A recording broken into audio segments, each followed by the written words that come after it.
बिस्मिल्लाहिर्रहमानिर्रहीम। अस्सलाम वालेकुम। मैं हूं सलीम खालिक और आप देख रहे हैं प्रोग्राम टॉक क्रिकेट। क्रिकेट तो इन दिनों हो नहीं रही, क्रिकेट से बाहर बहुत सारे हो रहे हैं और चेयरमैन के हवाले से जो वर्ल्ड कप चल रहा है आप देख ही रहे होंगे। देखते हैं कौन जीतता है, क्या नतीजा उसका सामने आता है। लेकिन आज हम उस पर बात नहीं करेंगे। आज हमारे प्रोग्राम का मौजू है पीएसएल से होने वाली आमदनी।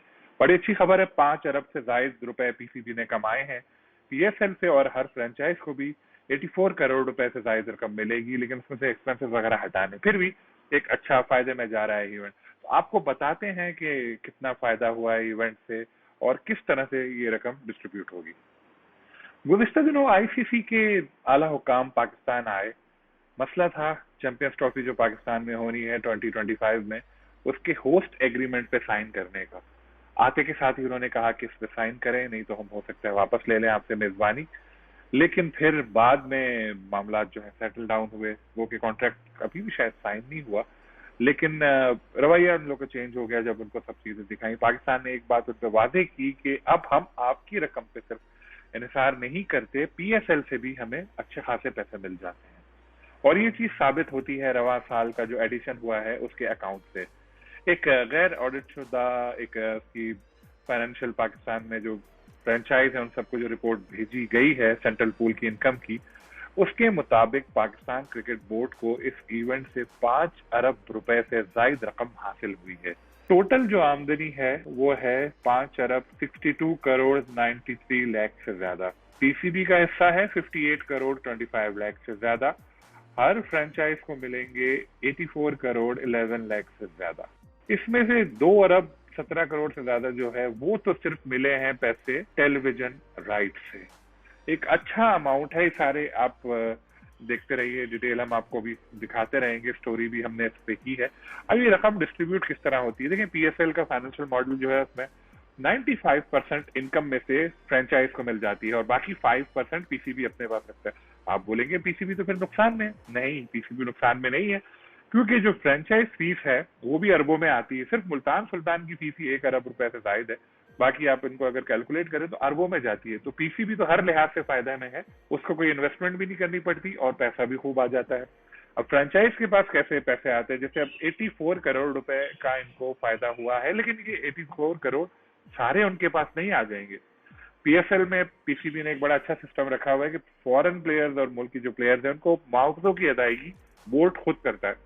अमूमन लीग वगैरह में ये होता है कि प्लेयर शिकायत करते हैं हमें पैसे नहीं मिले, हमें पैसे नहीं मिले। यहाँ पीएसएल में आपने कभी नहीं सुना होगा कि किसी प्लेयर ने शिकायत की हो कि हमें पैसे नहीं मिले, क्योंकि पीसीबी खुद अदायगी करता है और साथ साथ थोड़े थोड़े करके एक जो होता है इवेंट में उस हिसाब से पेमेंट करते रहते हैं। ये सारी पेमेंट बोर्डिंग लॉजिंग, यानी जैसे जा रहे हैं, ट्रेवलिंग हो रही है, होटल में कयाम कर रहे हैं, वहां जो डेली अलाउंस मिल रहा है, सारे अखराजात पीसीबी कर रहा है। लेकिन जब ये 84 करोड़ रुपए जो एक फ्रेंचाइज पे शेयर आएगा, उसके बाद उसमें से ये सारी रकम माइनस होगी। सबके अलग अलग है, हर किसी के अपने अलग स्टाइल से अखराजात होते हैं। फ्रेंचाइज की फीस भी जाहिर है अलग अलग है।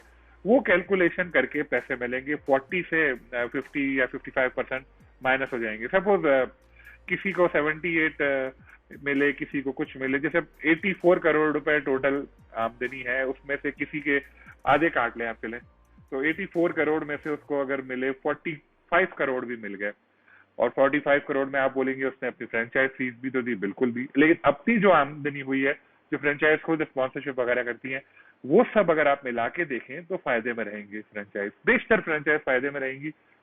मुल्तान सुल्तान तो डेफिनेटली नुकसान में, क्योंकि अरबों में उसकी फीस है और जाहिर है वो रिकवर नहीं कर सकता। उन्होंने शायद जोश में आके टीम ले तो ली थी, पहले वाले भी बेचारे नुकसान की वजह से ही भागे थे और दूसरे वाले भी नुकसान उठा रहे हैं, देखते हैं कब तक उठाते हैं।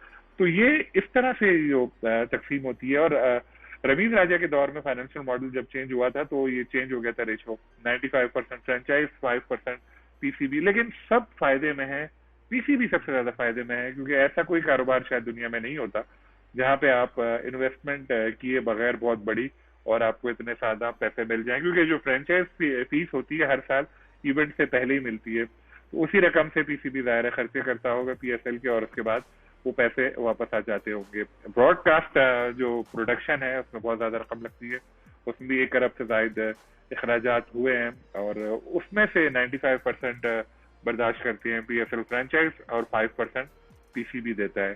स्पॉन्सरशिप वगैरह से भी पीसीबी को अच्छी रकम मिली है और एक बात और मैं आपको बता दूं कि अभी भी कुछ फ्रेंचाइज हैं, बल्कि बेशतर फ्रेंचाइज हैं जो कुछ चीजों पे एतराज कर रहे हैं, जैसे गेट मनी, जैसे शायकीन की आमद से मिलने वाला अमाउंट होता है उसको गेट मनी कहते हैं ग्राउंड में।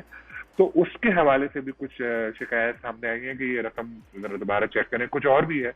तो जैसे मैंने आपको पहले बताया कि ये गैर ऑडिट शुदा अमाउंट्स हैं सारे। अभी इसमें और काम होगा, लेकिन अच्छी चीज ये है कि 5 अरब आ गए।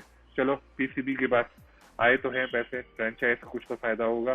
पीएसएल को अगर हमने इसी तरह अलग थलग रख के काम करते रहे और चेयरमैन वगैरह की तब्दीली का इस पे कोई असर नहीं हुआ, तो आगे ये और बड़ा ब्रांड बन सकता है।